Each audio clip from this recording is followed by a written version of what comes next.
Museum Fathahillah bernama resmi Museum Sejarah Jakarta, yang terletak di Jalan Taman Fathahillah Nomor 1 Jakarta Barat.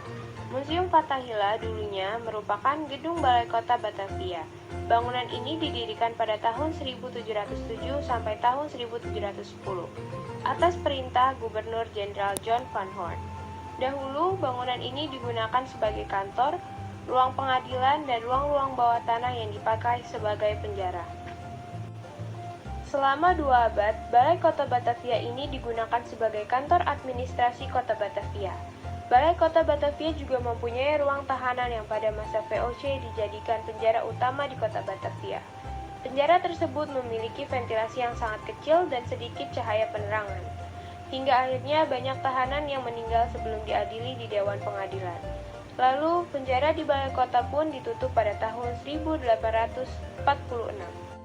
Kemudian, setelah Indonesia merdeka, bangunan ini digunakan sebagai kantor pemerintah Provinsi Jawa Barat. Sampai pada tahun 1961, sempat digunakan sebagai kantor Komando Militer Kota 1 dan kemudian digunakan sebagai kantor pemerintah Provinsi DKI Jakarta. Hingga akhirnya pada tanggal 30 Maret 1974, Gubernur DKI Jakarta Ali Sadikin merenovasi ulang gedung tersebut dan diresmikan sebagai Museum Sejarah Jakarta.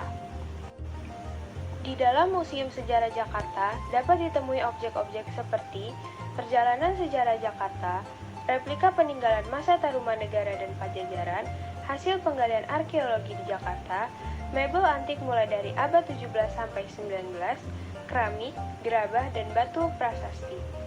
Objek-objek ini dibagi menjadi beberapa ruang, seperti ruang prasejarah Jakarta, ruang Tarumanegara, ruang Jayakarta, ruang Fathahillah, ruang Sultan Agung, dan yang terakhir adalah ruang Batavia.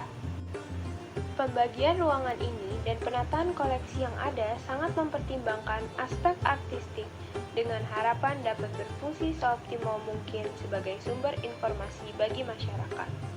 Koleksi yang dipamerkan ke publik hanya sekitar 500 buah saja, sedangkan sisanya disimpan dalam ruang penyimpanan.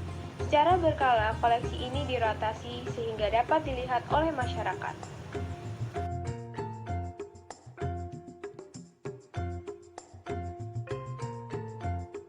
Indonesia merupakan salah satu negara dengan keragaman budaya dan kuliner yang mengagumkan. Ada banyak kuliner lezat dan menggugah selera, salah satunya makanan khas Jakarta yaitu kerak telur, yang banyak dijual di sekitar Museum Fathahillah ini. Kerak telur merupakan makanan khas Betawi yang sering juga disebut sebagai omeletnya orang Betawi. Kerak telur merupakan makanan yang terbuat dari beras ketan dan telur yang kemudian disajikan bersama serundeng, parutan kelapa, juga topping lainnya. Kerak telur umumnya dimasak menggunakan wajan dan dinikmati saat masih hangat agar rasa gurihnya semakin menggugah selera. Kerak telur dipercaya telah ada sejak zaman penjajahan Belanda. Dulu, kerak telur diciptakan oleh masyarakat Betawi secara tak sengaja. Kerak telur tercipta setelah masyarakat Betawi atau Batavia coba-coba membuat beragam makanan dengan memanfaatkan banyaknya buah kelapa di sana. Dari coba-coba inilah kemudian tercipta kerak telur. Selanjutnya, selain kerak telur, ada es potong yang tidak kalah nikmat. Setelah memakan kerak telur, di sekitar Museum Fathahillah juga banyak yang berjualan es potong dengan berbagai rasa, mulai dari rasa coklat, strawberry, durian, kacang hijau, dan lain-lain. Es potong ini dibanderol dengan harga 5.000 per potongnya.